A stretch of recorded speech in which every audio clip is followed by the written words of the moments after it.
Welcome to our channel. Today we how to log into Azure VM using Bastion secure RDP step by step clearly. Begin by opening your web browser. Navigate to the Azure portal at portal.azure.com. Sign in using your Azure credentials.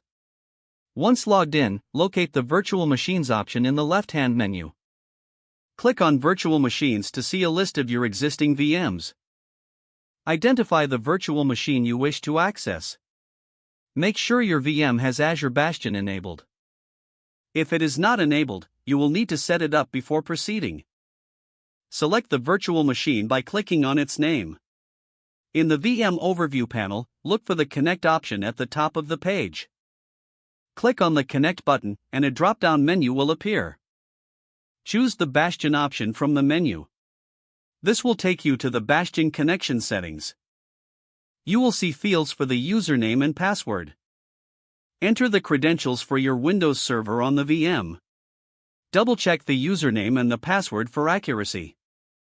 Once the information is entered, click on the Connect button. The Bastion service will initiate the connection to your virtual machine. A new browser window will open, establishing the RDP session. You may be prompted to approve the connection or adjust security settings. Once connected, you will have full access to your VM. You can now manage your server as needed. To disconnect, simply close the RDP session tab in your browser. You have successfully logged into your Azure VM using Bastion Secure RDP. If the page does not load, refresh the browser or try again in a private or incognito window. Make sure you are using the correct email address, then retype it carefully to avoid small typos. If your password is not accepted, use the reset option and create a new strong password you can remember. Check your spam folder for verification or security emails, then complete any requested confirmation steps.